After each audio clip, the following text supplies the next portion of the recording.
traveler, Paimon. I suppose your story is ready. Yep. How about you? Do you need some more time? No need. I am also ready to tell my story. Paimon calls dibs! Paimon first! Please, go ahead. Okay, here goes. Once upon a time, there was an evil researcher who went into the mountains and did a crazy experiment on whopper flowers to transform their appearance. After a lot of pain and suffering, the whopper flowers finally took on a human form. Then they stood by the side of the mountain to wait for unsuspecting bypassers. To whoever spoke to them, they would ask some questions such as, "Who am I? Who are you?" If the bypasser got the wrong answer, the last sound they'd make would be a yelp before the whopper flower ate them alive in one bite. Ooh, truly frightening. What the? You two aren't scared at all! Don't go nitpicking, okay? If you didn't like the story, go write your own!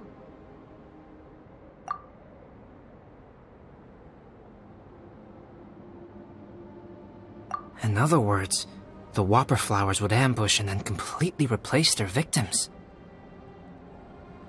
And then what? Go back to where the person lives? Enter their home?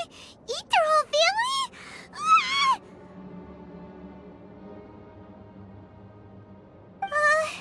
Paimon made up this story, but now Paimon's the one who's scared by it. It's a good story. Oh, may I write it down? I may bring it up in future conversations. What for? Just to scare people with? Yes. You've got a real mean streak, Albedo.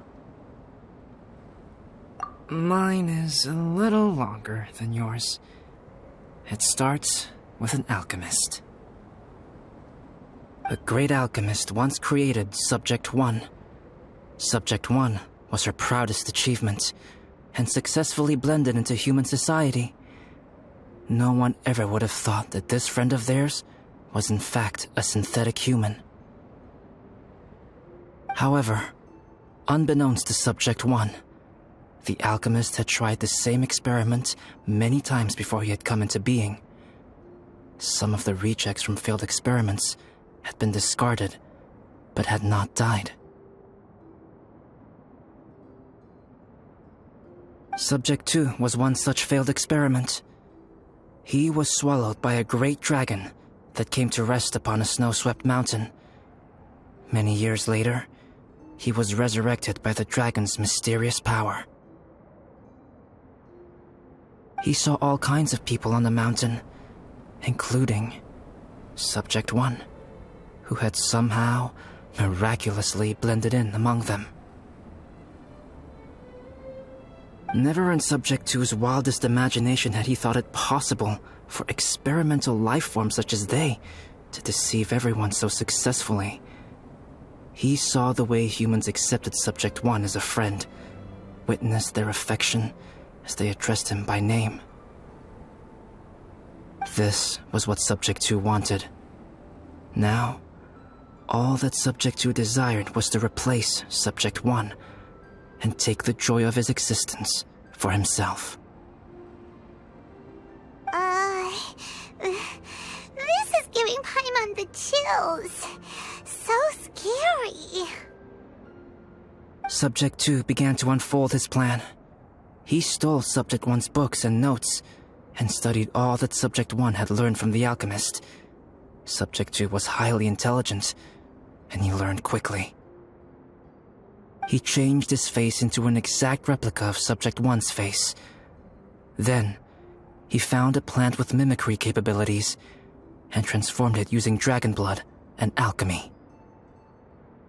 And so, not only did Subject 2 transform his own appearance to perfectly match that of Subject 1, he also created a third entity, Subject 3. What? There's 3 of them now? But Subject 2 wanted to become a perfected human. So, he erased a mark in both his and Subject 3's necks. For these marks were symbols of imperfection. In my view, it was probably a subconscious act, an instinct.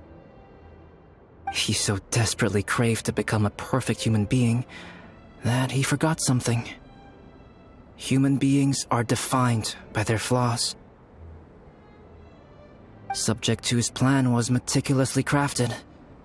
Subject 3 would draw Subject 1's attention. After Subject 1 disposed of Subject 3, he would assume the threat had now disappeared and would let his guard down.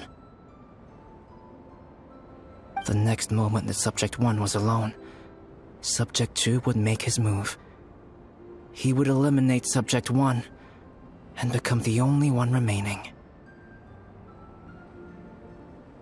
He would secretly replace the Subject 1 of everyone's memories and inherit his identity, residence, clothing, sword, name, and friends. People would have no idea that the individual they knew had become somebody else from one day to the next. This is way too scary. Paimon's never gonna be able to trust anyone again. But just before Subject 2 could carry out his plan, a unique stranger entered the mix. Subject 2 tried to make contact with this person, but found that they could somehow sense he was different from Subject 1. What's wrong? Are you scared? What happened then? What happened to the stranger? He became a new stage in Subject 2's plan. One more person that Subject 2 had to dispose of. It's as if there were 3 identical roses in a garden. Only one of the 3 was a fine specimen, while the other 2 were defective specimens that bore poisonous thorns. In all the world, only the gardener who tended to them could tell which was the good specimen. People do not like poisonous plants. Only a perfect rose can fetch a high price. If the inferior specimens wanted to conceal the fact of their worthlessness, they would have to take the gardener out of the picture, using their poisonous thorns. This is exactly what Subject 2 was thinking. So, he hid in the shadows and waited patiently. Maybe soon, he would get his chance to become truly human.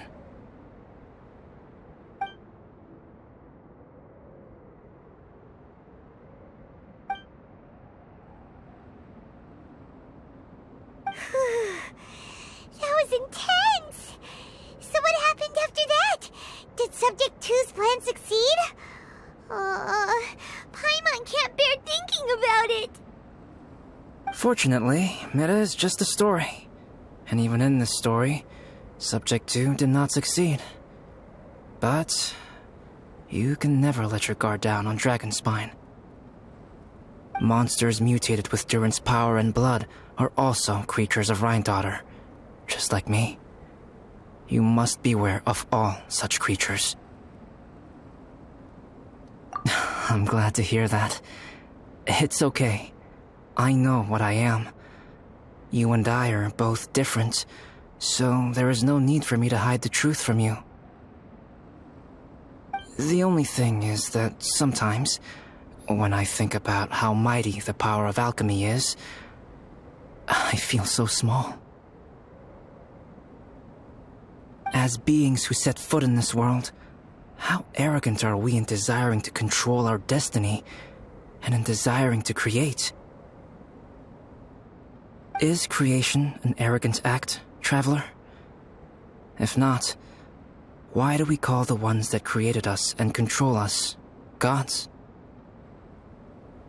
If it is, then what qualifies us to call ourselves creators? How far must we take our reverence and respect, and what purpose does it serve? Nothing special.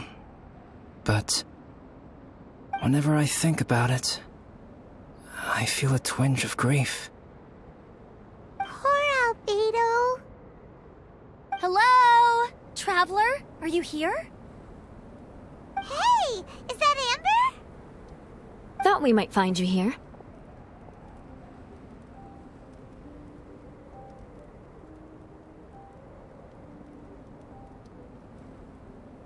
We're here to deliver a message from Cyrus. There's gonna be a big event down at the base camp, and they want you there too, Traveler. Winter camp is nearing its end. Apparently, even provisional instructors are required to attend. Looks like we need to go, Albedo. Bye for now. Then I won't keep you. I have some things to attend to here, so forgive me for not seeing you down. Don't worry about it. There have been no issues getting up and down the mountain recently. Is everyone ready? Let's not keep them waiting.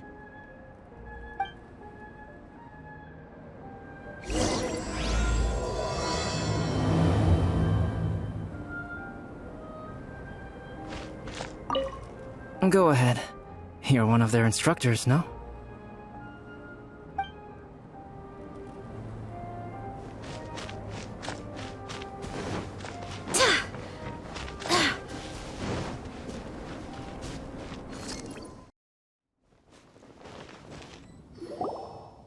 Huh? Who is this guy? Allow me to introduce Yozerv. He's Joel's father.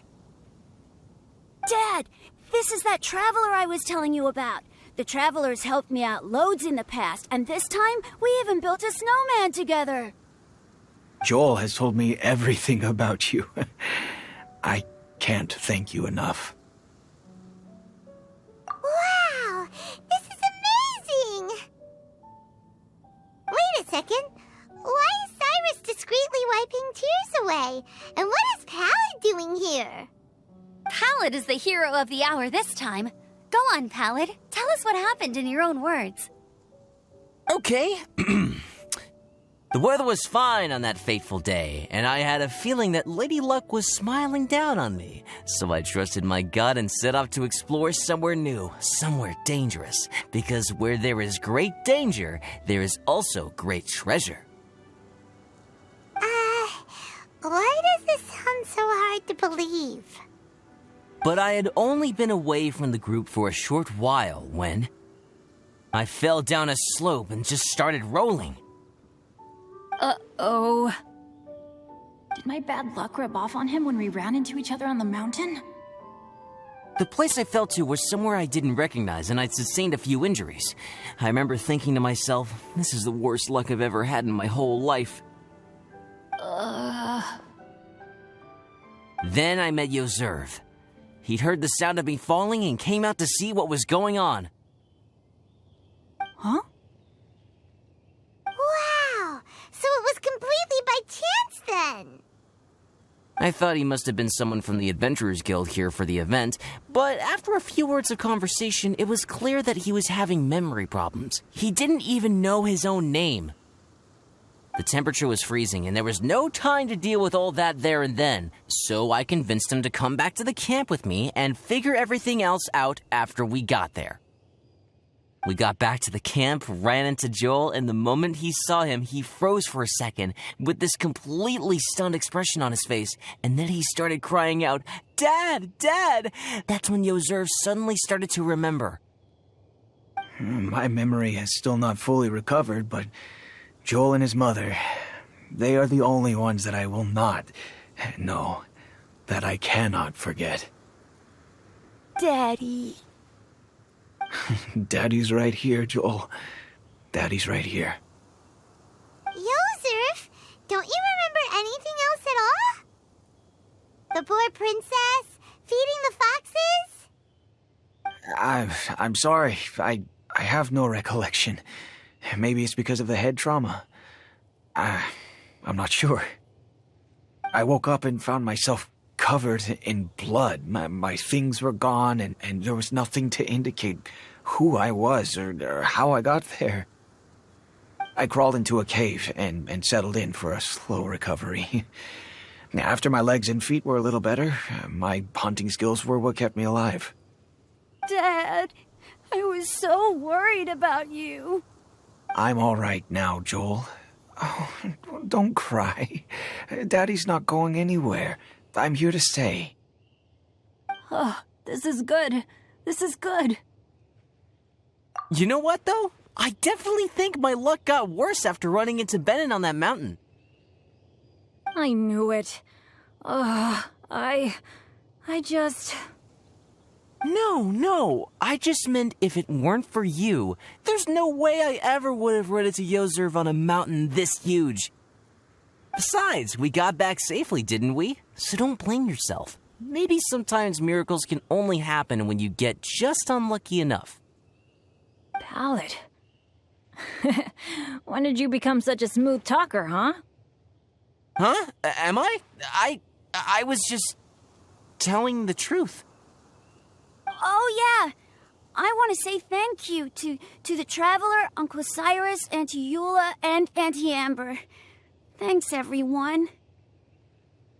You all helped look after me, and I will always remember it. But I guess I can't take the snowman with me, or it'll melt once it leaves Dragonspine. It's such a shame. Oh, I can help with that. One moment. Huh? Eula? Here, take this. It's powdered rime. Just add it to your snowman, and it will never melt. Wow! Really? Oh, this is awesome! You're the best, Auntie Eula! Dad, I have an unmeltable snowman now! How cool is that? How can I ever repay you all? Thank you all. Thank you from the bottom of my heart.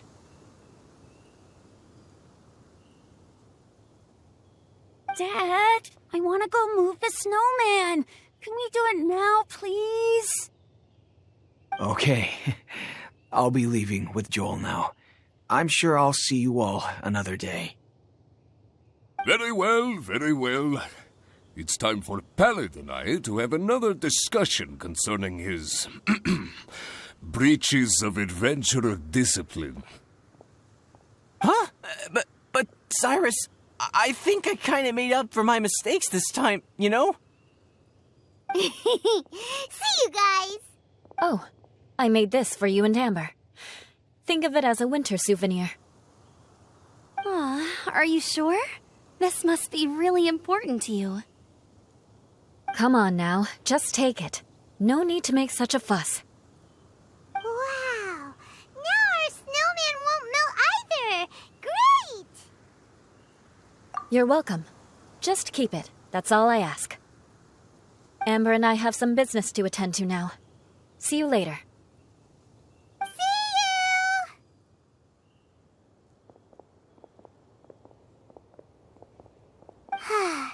Everyone's gone.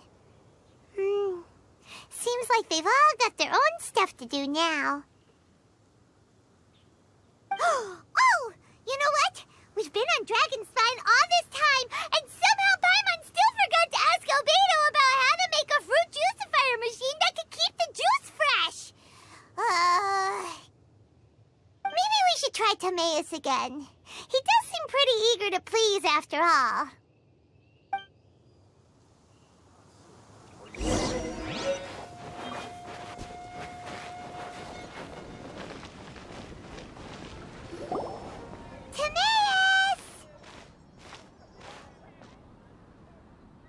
Traveler and Paimon, what can I do for you? Wait a minute.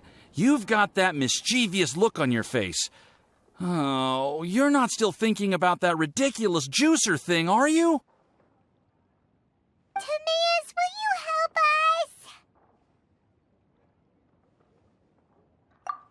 Well, if the Traveler isn't really interested, then, yeah, maybe I'll give this one a pass. It's just the weirdest request ever. No, but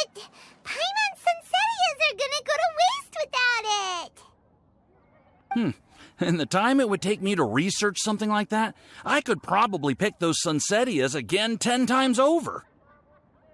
New research project, Timaeus? We meet again.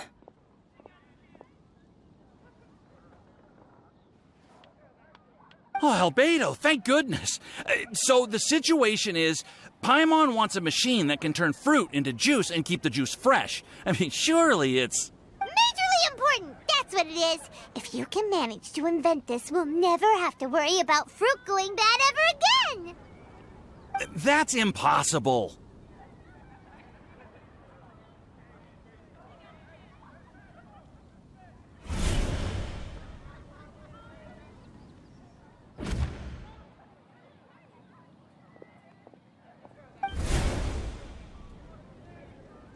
Turning fruit into juice is not hard, but keeping it fresh is more difficult. But if you simply want to keep the fruit from rotting, there are many ways to achieve this. Right, Traveler?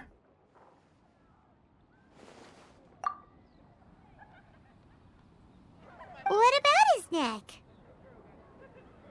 What's wrong? Is there something on my neck? From the look on your face, it's as if you thought I just played a practical joke on you that was in exceedingly poor taste. Albedo, you were saying, how do you stop fruit from going bad? Well, one way would be to bury your fruit on Dragonspine, where the snow never melts all year round. But then Paimon won't be able to eat them! You could always live on Dragonspine. No, too cold for Paimon. Or you can give the fruit to me, and I would take it to Dragonspine for you. But since you don't like the cold, you'd have to send someone else to pick them up when you want them. This is where you come in, Traveler. Suddenly sounds a lot more feasible with other people doing all the work. Okay then, shall we go with that idea? Fruit buried on Dragonspine will stay fresh for much longer. However, it is also possible that the fruit will sprout and grow into fruit trees. Who knows? Maybe the next time you visit, it will have grown into an orchard. You can water the trees, add fertilizer, and when they finally bear fruit, you will have some fresh Sunsettias. No way! Then Paimon will have to be a gardener! That's not the goal here. Oh? Well, I don't think being a gardener is so bad.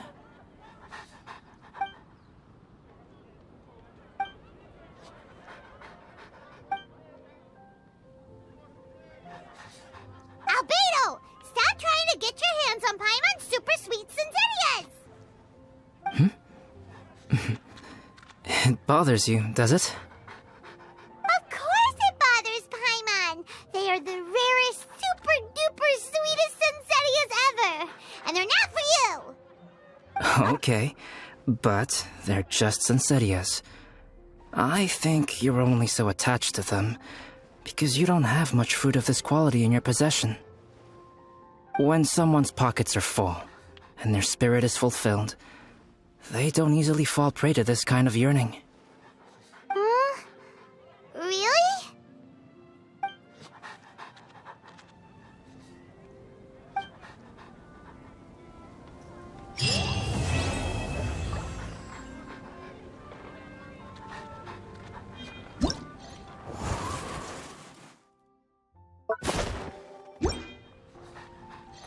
Dragonspine is too cold for ordinary fruit trees to survive. But if, one day, Dragonspine did become home to gardens and orchards, there would be more reasons for people to visit. Perhaps a little life is the key to attracting people. Life may exist in all kinds of unfathomable forms, and in all manner of unthinkable environments. Mysterious, yet tenacious. Perhaps this is what makes life so special.